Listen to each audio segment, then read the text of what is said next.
So we go back to the main one, our fool in chief, George W. Bush.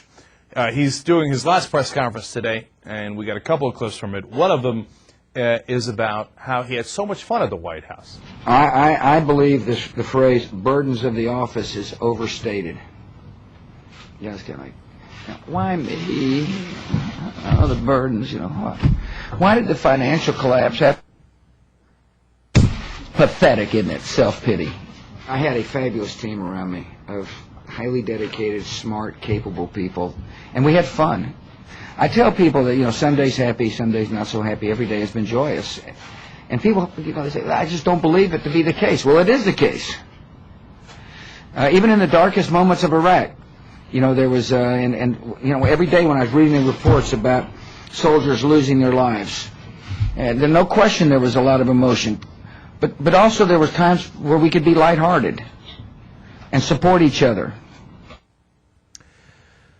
I don't see it, man. In the middle of Iraq, all those people dying, hundreds of thousands of civilians, our soldiers, over 4,000, over 30,000 wounded, well over 30,000 wounded.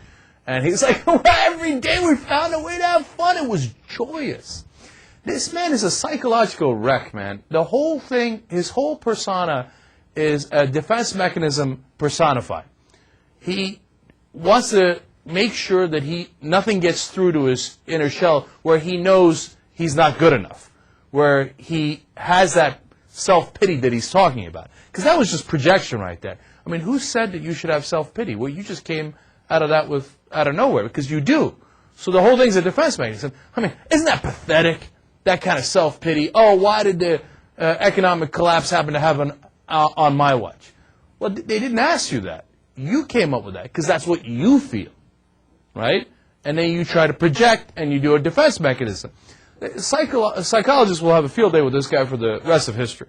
You know, you can pick him apart until the cows come home. And then, why did the financial collapse happen to happen on my watch, right? No, but it didn't happen that way. It wasn't a coincidence. You took actions that led to that. But he's got to do his defense mechanisms. It wasn't me. It wasn't my fault. It wasn't any of my actions. It was just pure luck that it happened to happen on my watch. No, it has nothing to do with that, George. And I know you were having a grand old time and you were having joyous day after joyous day in the White House with no self-pity, no self-examination at all. But if you had looked into your own mistakes, what you would have discovered is that you were at fault here and you could have done things differently. But you never did that through all the 8 years. So you kept making that same mistake over and over and over. Here, let me give you some numbers as to how bad this economy is and has been for 8 years. The number of jobs in the nation increased by about 2% during Bush's tenure. That's the worst growth in an 8-year span since data began being collected over the last 7 decades. The worst span in the last 7 decades. Why did it happen to me? Why all of a sudden this happened? Gross domestic product grew at the slowest pace for a period of that length since the Truman administration. Why me? Why did it happen to me? What dumb luck? It's not dumb luck, it's the actions you took. Continuing. American incomes grew more slowly than in any presidency since the 1960s, with one exception, his father, George H.W. Bush. Incomes grew even slower under his watch. Domestic policy-wise, the Bushes have been an absolute disaster for this country. Now, I feel bad putting George H.W. Bush in any category with George W. Bush because his son is so much worse than he was. But in this category, he's earned it, and they've been a disaster for this country. So he says, well, you know what, but we had such great growth before this final collapse. And one of the head of his Council of Economic Advisors says, we were doing pretty good until the last quarter. Actually, not true at all. Even before the collapse, if you gave them the best possible outlook on it, and you said, we'll take the numbers until 2007, the GDP only grew at a 2.1% annual rate, which is still very, very low. When you put in the final collapse, because the collapse was about all the mistakes they had made, the economy was artificially high, even though it was so damn low. when you figure that in, it's a disaster. It's the worst in 7 decades. The Washington Post has a terrific story about this, quoting about 3 or 4 different former Bush supporters and some current Bush supporters saying, hey, look, it was all smokes and mirrors.